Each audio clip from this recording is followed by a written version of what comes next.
الله عليكم ورحمة الله وبركاته. وعليك السلام والرحمة. كيف الحال يا شيخ؟ يا مرحبا أخي عبد الله. الله يجزاك الخير ويعطيك ألف عافية. آمين. شيخ عندي 3 أسئلة إذا كرمت. يلا قول. أول سؤال، أنا سوري ولا هاجرت لألمانيا هون. نعم. لي سنة و4 شهور. نعم. فتعرف الناس شلون بينظروا النظرة انه تركنا بلدنا واجينا على بلاد هنا، يعني ما هي بلاد عربية ولا اسلامية وكذا، ودخلنا بالحرام والمحرمات وهالامور هاي يعني. فما بعرف ايش حكم. كيف دخلت يعني بالحرام والمحرمات؟ ما يعني انه هون حرية مطلقة هون. وش دخلك انت؟ النبي صلى الله عليه وسلم امر اصحابه ان يهاجروا الحبشة، صح ولا لا؟ مضبوط. ما له علاقة.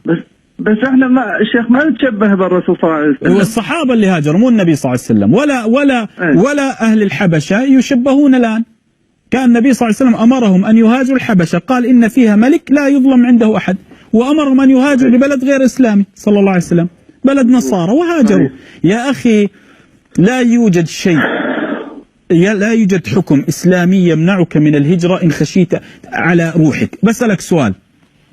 تفضل شيخ. الحين لو ماسك سكين هنا، يا بتقتل يا تكفر بالإسلام يا بقتلك، وش حكم لو كفرت؟ جاوب. طبعا نار جهنم. لا أنا بقول لك يا تكفر في الإسلام يا بقتلك، فأنت كفرت وأنت مطمئن من الداخل أنك أنت مؤمن. هل جائز أنك تكفر؟ لا جائز، لأن خشيت على روحك. إلا من أكره وقلبه مطمئن بالإيمان. فإذا الله عز وجل يقول لك إذا أنت خشيت على روحك هددوك يا كفر يا نقتلك، لا أكفر. عمار بن ياسر سب النبي صلى الله عليه وسلم لما رأى أباه يعذب. شو ماذا قال له النبي صلى الله عليه وسلم؟ إن عادوا فعد. فإذا كان الإسلام أباح لك في حالة الخشية على روحك أن تخرج من أطر الإسلام وقلبك مطمئن بالإيمان، فكيف لو من دولتك؟ كيف لو تخرج من دولتك؟ واجب عليك إذا أنت خشيت على نفسك أن تقتل أو على أبنائك. هون ما عم نقطع فرض صلاة. هيه.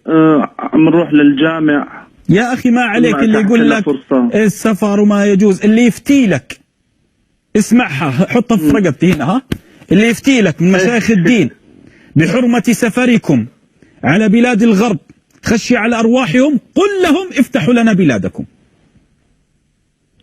وصلت؟ اللي يفتي لك رجل الدين، لو أنا كوسيم يوسف أقول لك ما يصير تسافر لبلاد الغرب، قول يا وسيم افتح عيال الإمارات لنا. علمت؟ فما يوجد رجل دين يفتي بهذه الفتوى. نعم، شكرا لك.